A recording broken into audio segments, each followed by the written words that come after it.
नमस्कार दोस्तों, मैं Vinod Prajapati, motivational speaker and yoga coach और आपका दोस्त। आज हम बात करेंगे दोस्त रामायण से मैनेजमेंट की ओर। रामायण से कैसे हम मैनेजमेंट कर सकते हैं, क्योंकि लोगों का मानना है कि रामायण हमें 40 साल के बाद पढ़नी चाहिए और इससे हमें सिर्फ मोक्ष की प्राप्ति होती है, जबकि ऐसा नहीं है। ये धार्मिक ग्रंथ नहीं है।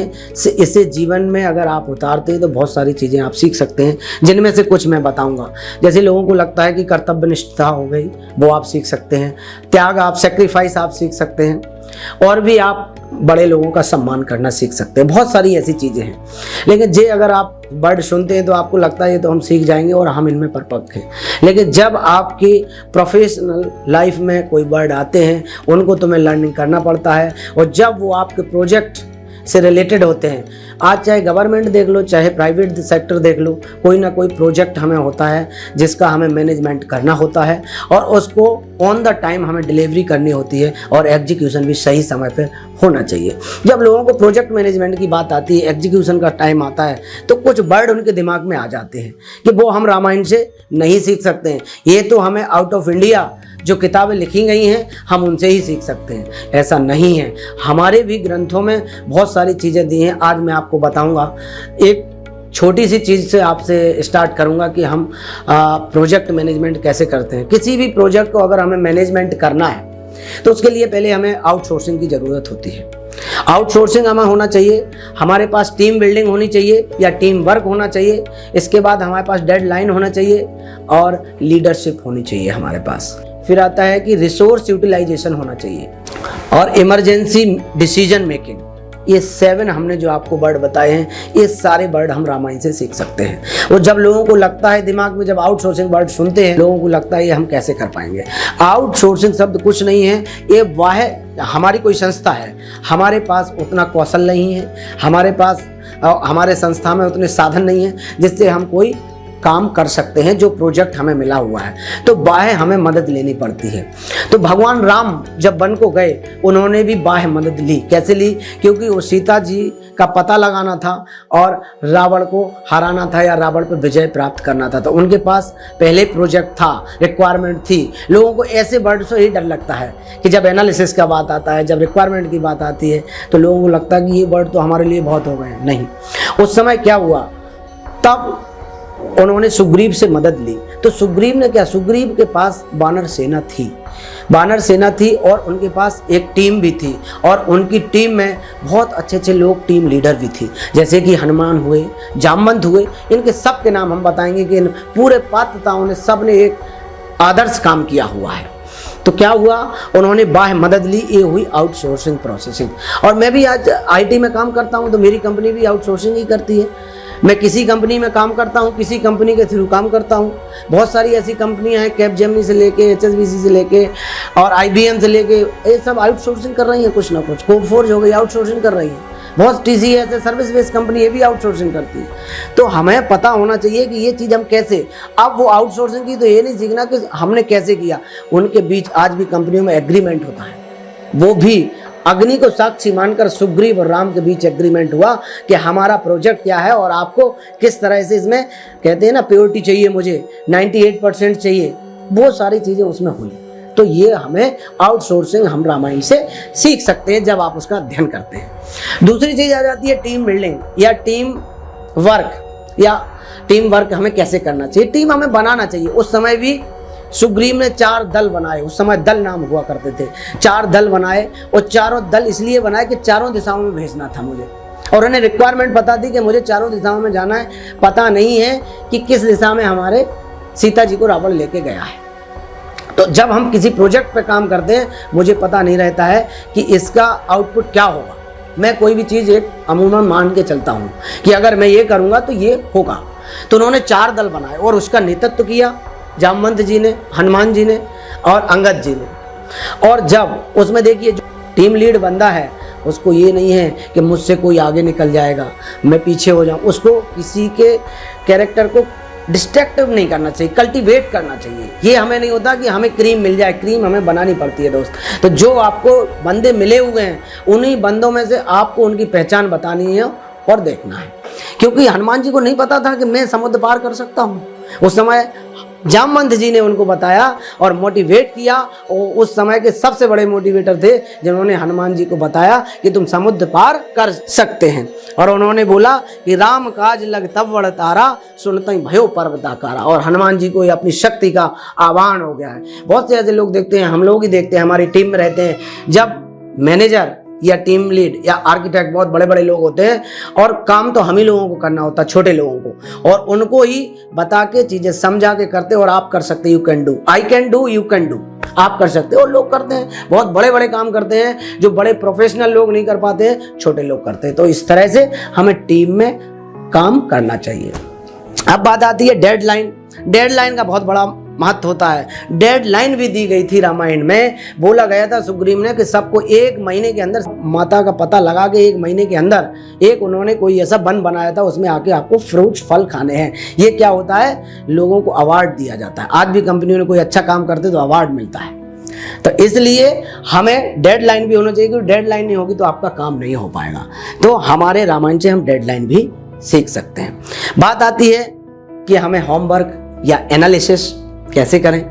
तो एनालिसिस करना बहुत जरूरी है। आपको बता दें, जब हनुमान जी लंका जलाने गए तो उन्होंने पूरा वहां पे एनालिसिस किया कि कितने द्वार हैं यहाँ पे लंका में, कहाँ कहाँ से हम आ सकते हैं और इनके अस्त्र शस्त्र कितने हैं, कहाँ से हम विध्वंस कर सकते। कुछ अस्त्र शस्त्र उन्होंने तुरंत ही ध्वस्त कर दिए थे। अगर वो ये सब ना करते, जैसे कोई टीम का बंदा है वो काम कर रहा है और अगर उसको हमने ऑन से और भेजा है, कई बार हमारे यहाँ नहीं काम होता है, बाहर जाना है, हम आउट ऑफ इंडिया गए तो वहाँ मुझे सारी प्रोजेक्ट की रिक्वायरमेंट समझनी पड़ती है, तो सारी चीज़ें मुझे उधर देखना। उस बंदे को ये सीखना चाहिए हनुमान जी से कि आगे चल के मुझे क्या क्या ऑब्स्टिकल आ सकते हैं, क्या क्या इशू आ सकते हैं, क्या क्या प्रॉब्लम आ सकती है, क्या फंक्शनलिटी इशू हो सकते हैं, क्या टेक्निकल इशू हो सकते हैं, वो सारे वहाँ पे एनालिसिस करके आना चाहिए। तब हम वहाँ पे ये काम सीख सकते हैं कि हमें उस पर एनालिसिस करना चाहिए। एनालिसिस वर्ड सुनते ही लोगों के कान खड़े हो जाते हैं। एनालिसिस में मैं क्या करूँगा, मैं तो नया बंदा हूँ, मैं तो कुछ समझता ही नहीं। कोई भी काम आप करेंगे दोस्त, आप नए होंगे और जो भी उसमें काम करेगा वो भी उसमें नया होगा। ये संसार सबके लिए नया है दोस्त, लेकिन इसमें जब आप भिड़ जाएंगे, 1 दिन नहीं, 2 दिन नहीं, 3 दिन नहीं, आप लगे रहेंगे, जब आपको 24 घंटे वही चीज नजर आएगी तो निश्चित ही आप उसमें पारंगत हो जाएंगे। अब बात आती है लीडरशिप। लीडरशिप हमें कैसे, लीडरशिप जरूरी होना है। लीडरशिप नहीं अगर आप कर पाएंगे तो आप आगे काम नहीं कर पाएंगे। बहुत लोग रहते हैं जो सिर्फ प्रोजेक्ट लाने का ही काम करते हैं, वो कम्युनिकेशन का ही काम करते हैं। फिर भी देखो, सुग्रीव वानर राज होने के बाद, 4 मंत्री रखने के बाद भी उन्हें लगा कि हमसे ज्यादा स्किल राम में है और राम के अंदर लीडरशिप क्वालिटी है। तो वानर राज होने के बाद भी अपनी सारी सेना उन्होंने भगवान राम के नेतृत्व में भेज दी कि आप इसका नेतृत्व करेंगे और आप इनकी लीडरशिप करेंगे। तो फिर भगवान ने अपने अनुसार उनमें से ही निकाला, उनमें से ही रिसोर्स यूटिलाइजेशन का काम दिया और उन्होंने पहचाना कि किसके अंदर कौन सी स्किल हम डेवलपमेंट कर सकते हैं, क्योंकि वो तो सेना लेके आए नहीं थे, उन्हें तो कुछ और चीजें था नहीं, अस्त्र शस्त्र, लेकिन जो लोग जो जानते थे उनसे ही अस्त्र शस्त्र बनवाए और उनसे ही क्वालिटी को डेवलपमेंट किया और उन्हीं से अच्छे लोग भी निकाले। कोई बताइए, विभीषण को कोई लंकेश का राजा लंकेश बना सकता था क्या? विभीषण में इतनी क्वालिटी थी क्या? या सुग्रीव जो अपने घर से ही परेशान था, क्या वो एक इतना अच्छा लड़ाई लड़ सकता था, वो एक राज्य चला सकता था क्या? वो सारी क्वालिटी उन्होंने वहीं डेवलपमेंट की और यही एक लीडरशिप की पहचान है। अब बात आती है कि रिसोर्स यूटिलाइजेशन, ये भी लीडर का ही काम है। किस रिसोर्स से हमें कौन सा काम करवाना है। बहुत से लोग रहते हैं अपनी टीम से ही परेशान रहते हैं, ये बंदा काम नहीं करता, ये बंदा काम नहीं करता। काबिलियत है, उस काबिलियत के हिसाब से उनको काम दो, वो काम करेंगे। देखो, इन्होंने भी काम बांटा है। कैसे बांटा है कि सेतु कौन बना सकता है, नल नील को काम दिया है कि आप सेतु बना सकते हैं। लंका कौन जला सकता है, समुद्र को कौन लांग सकता है, उन्होंने हनुमान जी को ये काम दिया है। अगर मुझे शांति दूत बन के जाना था और वहाँ पे बताना था कि आप अभी भी सीता जी को वापस कर दो, तो भगवान राम अभी भी आपको माफ़ कर देंगे, ये काम हमारे अंगद जी को दिया हुआ है। तो उन्होंने रिसोर्स का यूटिलाइजेशन का काम किया कि हमारा कौन सा रिसोर्स कौन सा काम कर सकता है। तो ये एक बहुत ही बढ़िया पॉइंट है कि हमें रिसोर्स यूटिलाइजेशन आना चाहिए। अब बात आती है, जब भी आपका प्रोजेक्ट लाइव होता है और आपका प्रोडक्शन इशू चलता है, बहुत सारे लोग होते हैं, तो उसमें हर किसी को नहीं रखा जाता। कौन सा बंदा है जो आपका इमरजेंसी डिसीजन मेकिंग कर सकता है? तो आप देखो, जब भगवान राम ने हनुमान जी से कहा कि आपको जाना है कहाँ, जब लक्ष्मण जी को शक्ति लगी तो राम ही बूटी लेने, वो हनुमान जी ही बूटी लेने गए। क्यों गए?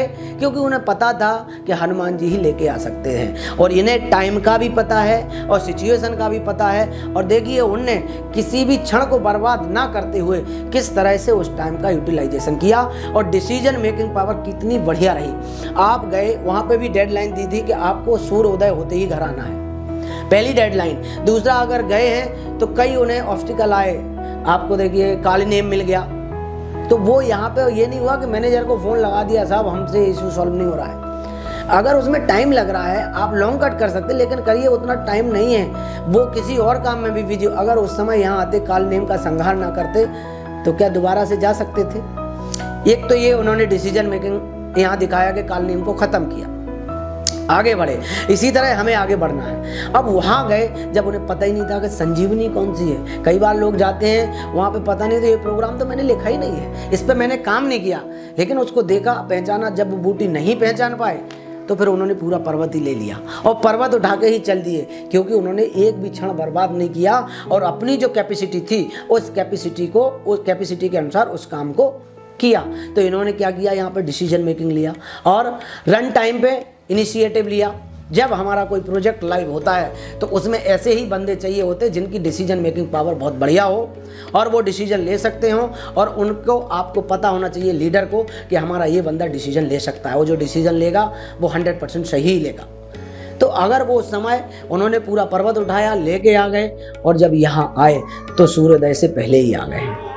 तो ये सारे प्रोजेक्ट मैनेजमेंट से रिलेटेड जो आज हमने वर्ड बताए हैं, ये वर्ड हमारे रामायण से ही मैं क्या वर्णन कर सकता हूँ। रामायण में इतनी अनंत चीज़ें हैं, मैं भगवान राम के बारे में कुछ नहीं बोल सकता हूँ।